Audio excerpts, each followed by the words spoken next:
permutation hanya diambil lantainya saja, kemudian tanggal pengecorannya saja ya. Tanggal pengecorannya saja, jadi tidak dimulai dengan pengerjaannya sampai dicornya gitu ya. Tapi kalau diagram permutation itu cukup jelas, ada awal pengerjaan dan ada akhir pengerjaan gitu ya. Kalau awal memulainya dari masang kolom itu dan diakhiri dengan pengecoran. Tapi kadang-kadang di proyek suka diambil aja di akhir pekerjaannya, yaitu jadwal-jadwal pengecoran untuk seluruh lantai gitu ya. Itu jadwal sederhananya. Sedangkan untuk jadwal lengkapnya memang dibuatkan dalam bar chart yang dilengkapi dengan tanggal-tanggal ya. Kalau di Excel itu hanya bar chart saja. Kalau di MS Project ada bar chart bisa dilengkapi dengan tanggal. Seperti yang tadi ada di contoh 1, 2, dan 3 gitu ya. Nah, untuk bisa membuat jadwal itu tentu saja harus ada analisisnya gitu ya. Nah, analisis yang disampaikan di sini adalah untuk menghitung jumlah kebutuhan konstruksi acuan dan perancah gitu ya. Jadi ada 3 faktor, waktu siklus, izin bongkar, dan pembagian zona pengecoran. Nah, masing-masing dari faktor utama itu ada analisisnya gitu ya.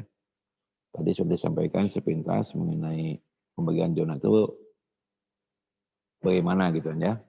Itu dihitung dari produktivitas kerja, dalam hal ini adalah ke masalah pengecorannya ya, pengecoran beton. Kemudian untuk waktu siklus dan izin bongkar dihitung dari kekuatan struktur beton yang sudah dikerjakan sebelumnya gitu ya. Nah, dari hasil perencanaan jumlah kebutuhan konstruksi acuan perancah, maka jadwal siklus pengecoran lantai, jadwal pembongkaran dapat disusun dan dibuat gitu ya. Dalam hal ini adalah jadwal-jadwalnya. Oke, lanjut.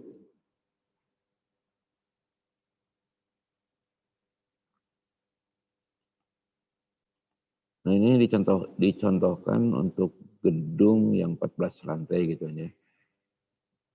Ini hanya bla-bla saja ininya.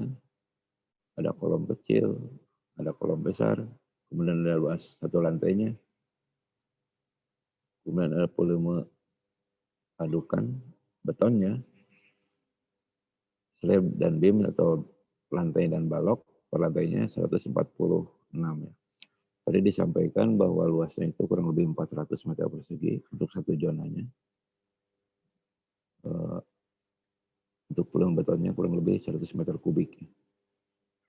Dalam contoh ini, cycle time-nya atau waktu siklusnya 7 hari, bongkar kolom 12 jam, kemudian bongkar slab 5 hari, dan bongkar balok setelah cor lantai di atasnya ya. Nah ini contohnya, contoh untuk soal ya. Jadi gedungnya 14 lantai. Lanjut lagi.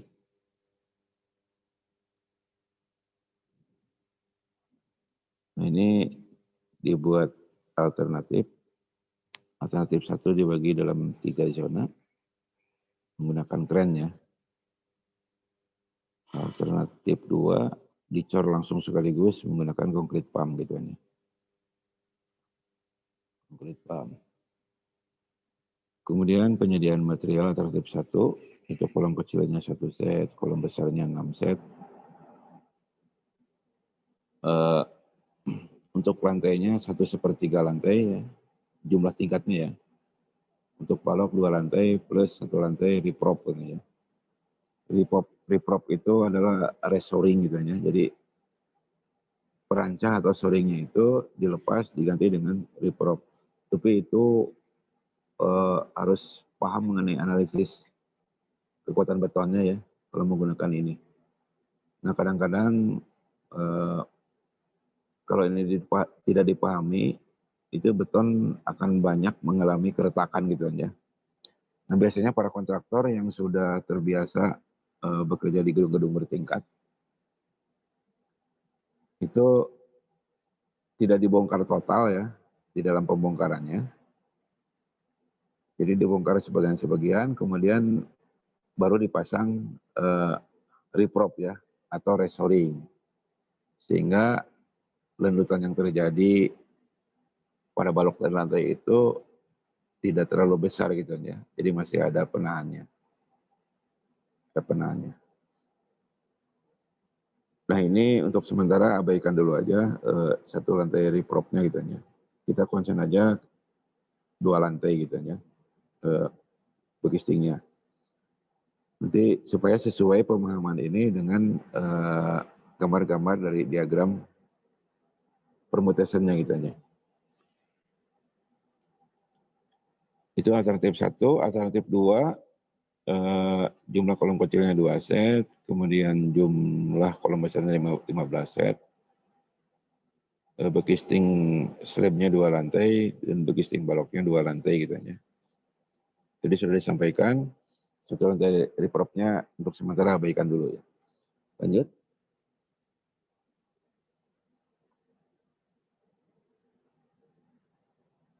Nah ini Bapak membuat jadwal di bar chartnya hanya untuk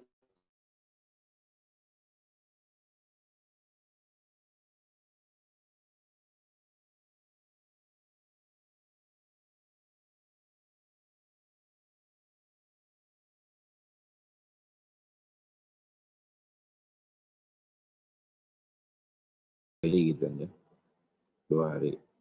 Bisa dilihat pemasangan besi kolom yang di zona 1 itu dengan zona 2 itu selangnya 2 hari kan ya.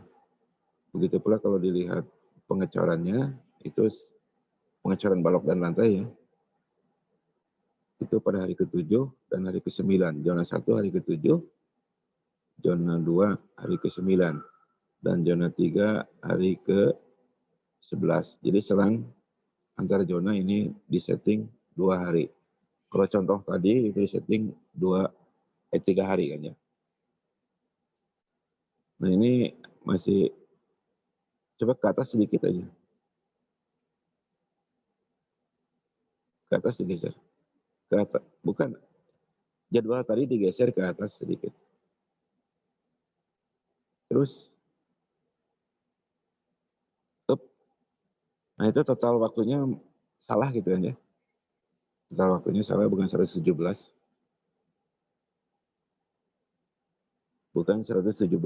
Ada yang tahu nggak? Kalau gedung 14 lantai selesainya berapa hari?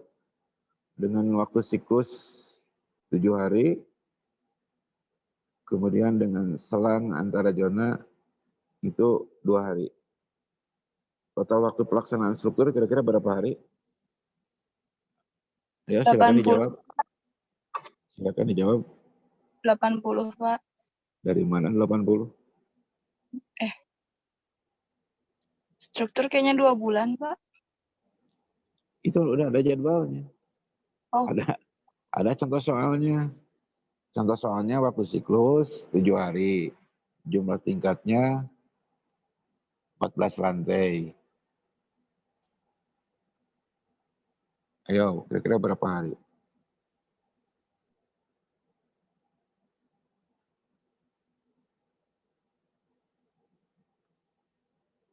Ya, silakan dijawab dulu.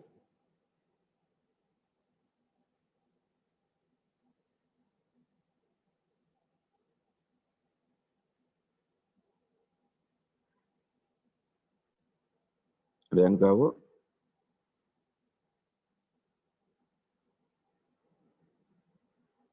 Coba ketua kelasnya siapa nih? Bisa menjawab? Halo, ketua kelas? Ini yang bintang lagi disconnect, Pak. Menghubungkan kembali. Oh gitu. PJ. Yang PJ bisa menjawab yang PJ.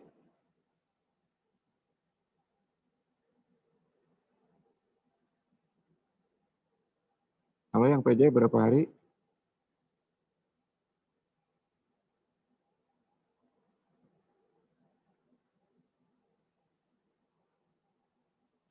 Atau yang host? Mbak Trina, berapa hari? 85 hari, bukan Pak? Dari mana 85 hari hitungannya?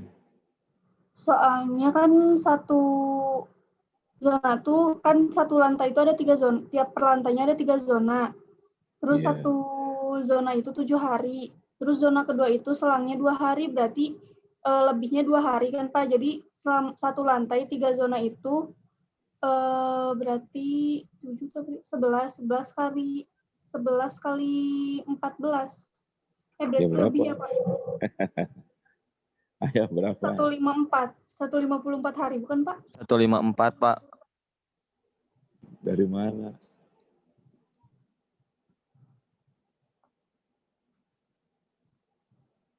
Ya oke.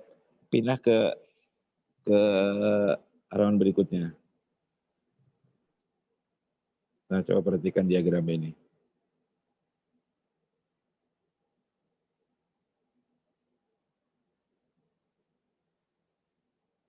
Kita lihat yang sampai lantai 3 saja ya. Sesuai dengan yang ada di jadwal itu.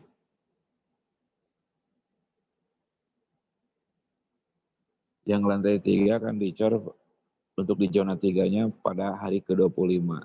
Di sini juga sama pada hari ke-25. Oke, bisa dilihat kan ya? Di jadwal bar chart itu zona 3, lantai 3 dicor pada hari ke-25. Di diagram permutation juga sama, dicornya pada hari ke-25.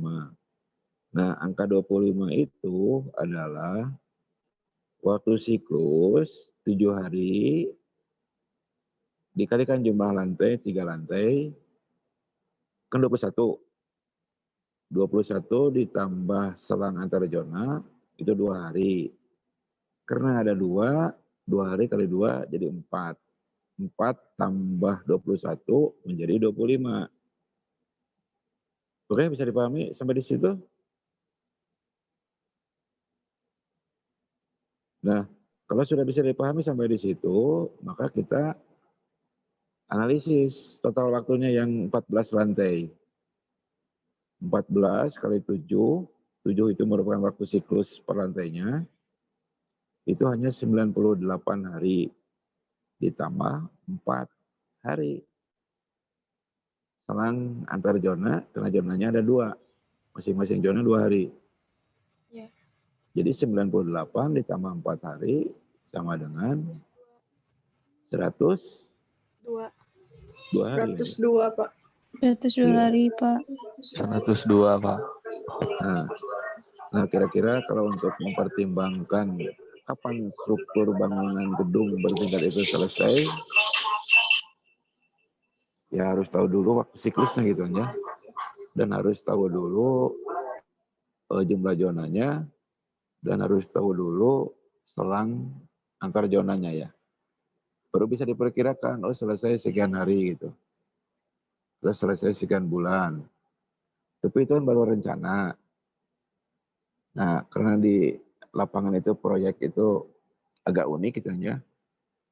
Nah, kadang-kadang tidak bisa sesuai dengan rencana itu. Paling mundur 2 hari atau sampai seminggu gitu aja. Karena banyak faktor ya. Di antaranya itu cuaca gitu aja. Atau masalah peralatan gitu. Ya, macam-macam lah mengenai kendala-kendala yang ada di proyek. Tapi itu adalah gambaran untuk memperkirakan durasi atau waktu total pelaksanaan untuk struktur bangunan gedung bertingkat gitu ya. Nah, ini dari gambar ini bisa dilihat bahwa yang lantai 1 gitu ya, yang dinotasikan dengan A0, P0, dan C0. Dan masing-masing zona itu ke atas dinotasikan A1, A2, A3, A4, dan seterusnya itu ya. Kemudian B juga sama, dari B0 dan seterusnya. Nah, ini masalah notasi, silakan aja, tergantung dari perancang ya, tergantung dari masing-masing Anda senangnya pakai apa gitu aja.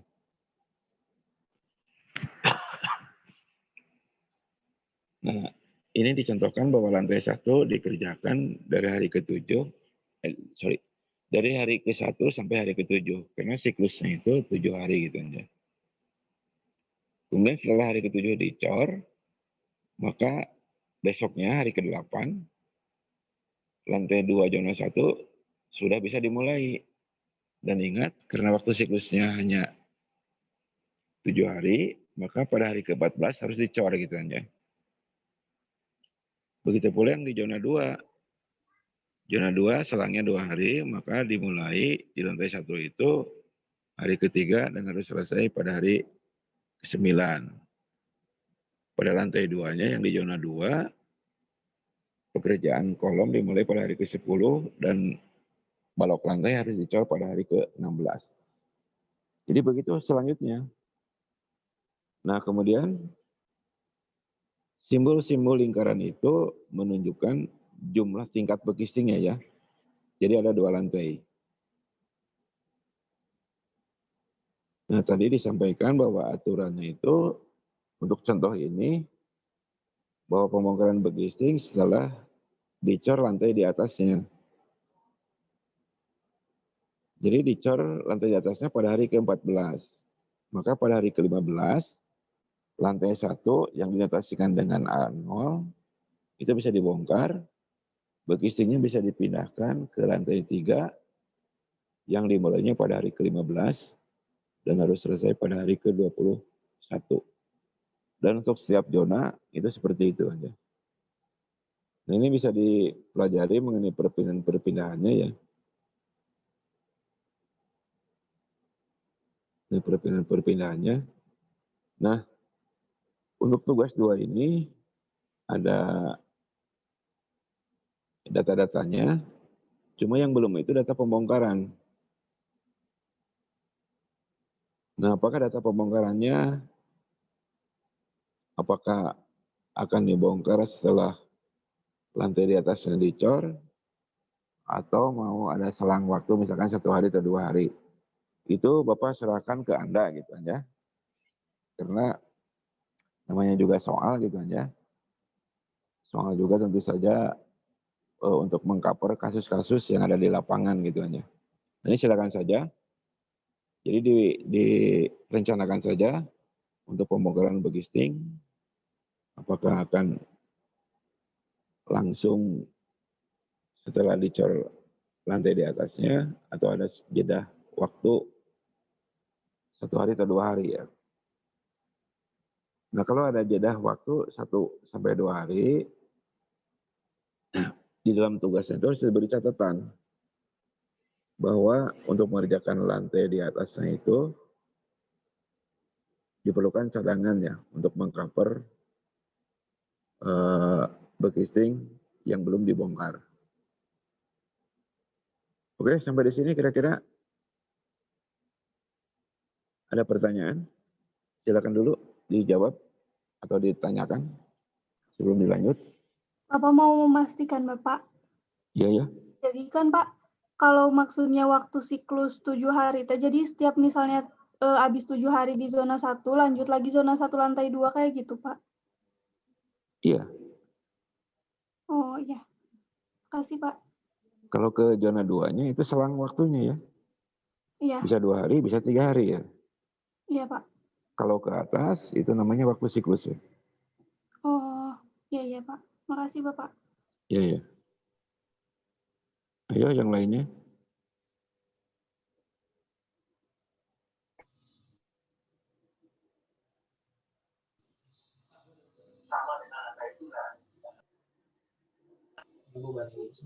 Belum ada, Pak. Belum ada. Kalau belum ada kita lanjut saja. Iya, Pak. Lanjut. Slide-nya dipindah. Itu alternatif yang 2. Nah, ini seolah-olah kan dicor sekaligus itu. Dicor sekaligus. Nah, ini total waktunya jelas kan ya. Karena dicor per lantai itu 7 hari waktu siklusnya dikalikan sejumlah lantai. Jadi 7 kali 14 sama dengan 98 hari. Yang tadi alternatif 1 itu karena ada zoning, Itu total waktunya menjadi 102 hari. Jadi selisih 4 hari. Nah ini tinggal dihitung-hitung di lapangan apakah akan menguntungkan dicoret sekaligus atau akan menguntungkan dibagi zona gitu ya. Nah tetapi kalau dicoret sekaligus ya resikonya boros gitu aja. Sudah kelihatan lah kalau volumenya di atas itu untuk bisa 1 hari kerja itu 1 hari kerja di jam efektif ya. Itu kan hanya 6 jam maksimum kan ya. Karena 1 jam pertama itu persiapan, 1 jam di akhir adalah pembersihan gitu ya. Jadi kalau tidak selesai dalam 6 jam kerja efektif, maka akan ada biaya tambahannya. Dalam hal ini adalah uang lembur gitu ya. Sebagai contoh, kalau volume beton yang dicoretkan itu 100 meter kubik, maka kalau jam kerjanya dimulai dari jam 8 pagi dan selesai jam 4 sore, itu tidak ada tambahan uang lembur kan gitu. Itu untuk 100 meter kubik beton. Nah tadi disebutkan di sana itu 148 berapa ya? Volume betonnya itu 146 ya. 146 meter kubik, berarti ada kelebihan volume hampir 50%-nya gitu ya. 50%-nya itu kurang lebih ya sekitar 4 jam gitu ya. Nah, berarti harus ada pengeluaran biaya sebesar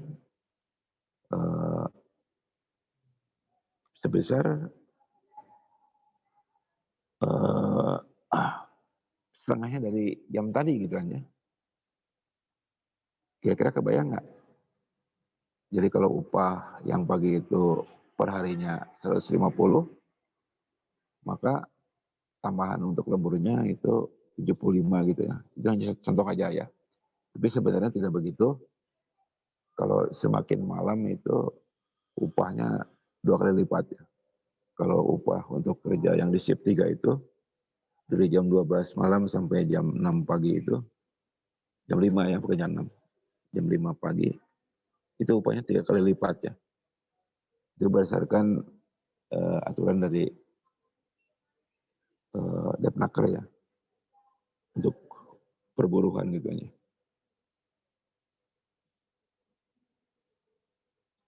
Nah jadi memang kalau dicoret 1 lantai itu bisa lebih cepat pelaksanaannya, tapi dibutuhkan biaya-biaya tambahannya. Belum lagi ada pekerja-pekerja yang nganggur gitu aja. Dalam hal ini kan seperti Bapak tadi sampaikan, saat ngecar pasti ada pekerja yang nganggur. Itu yang jelas tukang besi dan tukang bekisting gitu aja. Nganggur dalam 1 hari gitu aja. Itu kalau di proyek seluas 1 zona itu kurang lebih pekerjanya sekitar 60 orang maksimum ya. 50 sampai 60 orang gitu. Nanti dari pekerja bekisting, pekerja tulangan, dan orang pengecoran.